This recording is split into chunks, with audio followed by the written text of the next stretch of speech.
प्रति शिष्य का कैसा भाव श्रद्धा होनी चाहिए वह बताया है। कहा है कि गुरु जी के समक्ष छल कपट ना करें, शुद्ध हृदय से बात करें और विनम्र भाव से बोलें। जो गुरु की निंदा करता है और सत्य साधना त्याग कर काल की भक्ति करता है, उसको गुरु के बिना अविनाशी परमात्मा कैसे मिल सकता है। गुरु शिष्य पतंग दीप सम होई, ऐसा सने कर जो कोई। जैसे फूल पर भंवरा बैठ जाता है, उसमें इतना मस्त हो जाता है, रात्रि के समय फूल बंद हो जाता है, भंवरा मर जाता है, परंतु साथ नहीं छोड़ता। लेकिन 2014 बरवाला कांड 8 वर्षों तक अपने गुरुजी का साथ छोड़कर गुरुजी के साथ में धोखाधड़ी करते हुए गुरुजी का छोटा भाई महेंद्र 8 साल तक भगोड़ा बन के घूमा, गुरुजी का लड़का भगोड़ा बन के घूमा, अन्य बड़े बड़े सेवादार भगोड़े बन के घूमे। इन्होंने गुरुजी का साथ उसी समय त्याग दिया जिस समय बरवाला कांड हुआ। इनकी मनमानी हरकतें फैल हो गई, इन्होंने जैसा सोचा था वैसा हुआ नहीं।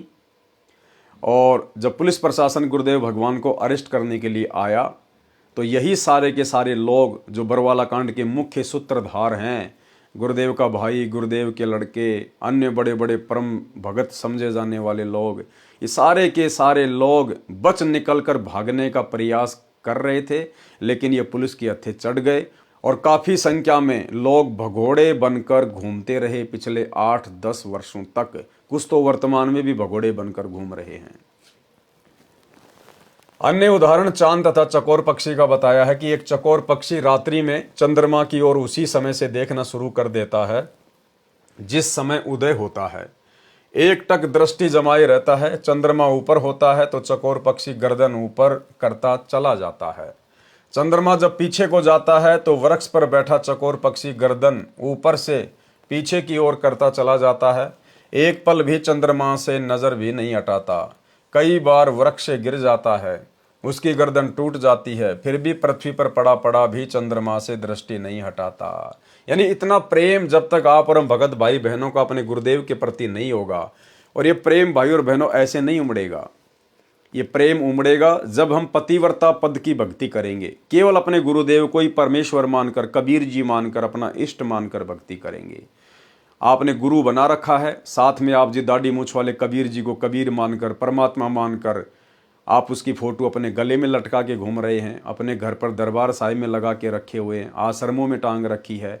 जो उनके महीने में उस मुर्दा फोटो को कबीर मानकर उसका आप कबीर प्रकट दिवस मनाते हो, तो आप जी कभी भी अपने गुरु के प्रति अपने हृदय में वो प्रेम पैदा नहीं कर सकते, क्योंकि अभी आप व्यभिचारिणी भक्ति कर रहे हो, अभी आप वैश्या भक्ति कर रहे हो। आपको पतिव्रता भक्ति पर आना पड़ेगा। केवल एक इष्ट, और वो केवल हमारा गुरु, दूसरा कोई नहीं।